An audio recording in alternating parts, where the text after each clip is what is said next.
the beginning of the game, only a few cities are displayed on the chart. You can discover other cities by approaching them with a convoy.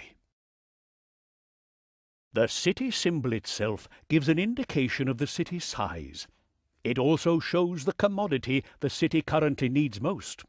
Special events in the city are also displayed on the chart. You can view all of the information by opening the City Information. It belongs to the dockyard building, which you already know from the trade window.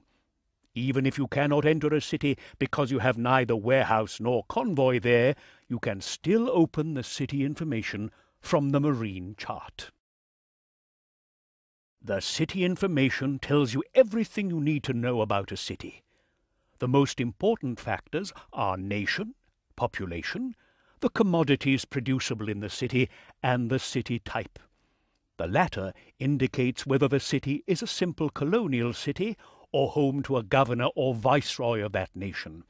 This has implications for the city's size, its defense, and its demands for commodities. The reputation that you have with the city's nation has the following effect. If your reputation is less than 25%, the nation will view you as an enemy. That will happen, for example, if you attack their convoys. Then you should be wary of their military convoys. As you've already determined, 4 nations are represented in the Caribbean: Spain, England, France, and Holland. Your reputation with each of these 4 nations will always be shown here. Also shown here is the current relationship of the nations to one another. A nation can either be neutral to all other nations, at war with, or allied to another nation. Relationships between nations are not irrelevant for you. However, they will only play a role when you act for or against a nation and have acquired a letter of marque against a different nation from a viceroy. All that is important at the start is ensuring your reputation in a nation does not fall below 25%, and that the military convoys of nations at war are constantly fighting one another. You can enhance your reputation in a nation only by accepting and fulfilling assignments for an administrator, governor, or viceroy of that nation. These assignments are offered in the city palace, but you need a certain rank to accept them. One more thing about the chart. Each maritime area is associated with a particular power. You can turn the display of this political information on or off at any time. The flag and its intensity shows you which power has the greatest fighting strength here. Normally, cities and maritime regions belong to the same nation, as that nation's military convoys will be patrolling the area. Things become interesting when the city and the maritime region belong to different nations, because then the city might just come under attack.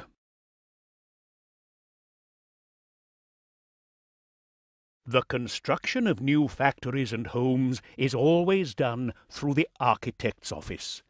In a new city, you must first acquire the appropriate licenses from the architect before you can start construction. You already have the necessary licenses for Port Royale. To build a cotton plantation, switch to Building Construction and select the business. Here you can see which building materials are needed and how much the building materials, construction workers, and the property will cost. The architect takes care of everything and purchases the building materials for the city.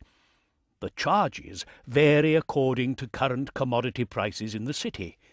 If a city does not have enough building materials in stock, you will have to pay the maximum price for them, and construction will not start until enough building materials are available. Once you confirm construction, you must then place the new building.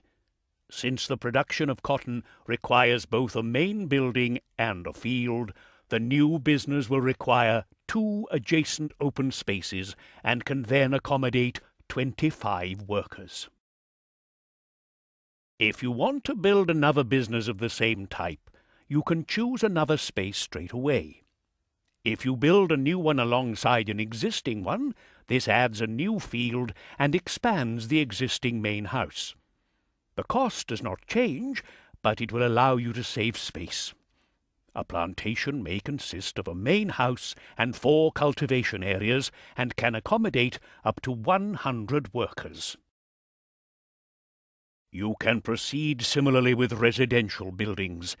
Here, however, each residential building requires its own construction site.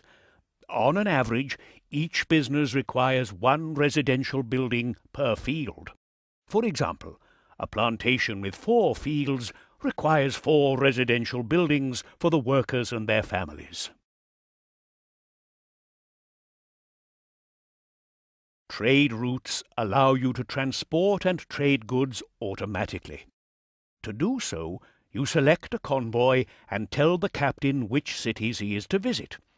Then you have to specify a general trading strategy for the route. You can also give detailed instructions for each city. To set up a trade route, you must first select the cities your captain is to visit. To do this, you switch to your convoy's trade route section and select Setup. Then you select the cities one after another. Once the last city has been visited, the convoy returns to the first one on the route. Of course, your choice of cities plays an important role, as trade will be best between cities which produce different goods. Next, you have to decide on a strategy for the captain to follow. You can select a preset strategy, or you can specify just which goods the captain is to buy, sell, or transfer between warehouses and convoys for each city individually. At the start, you will find the preset strategies work well enough. Even in later stages of the game, they still work well, for your captain always adjusts his actions to suit current conditions.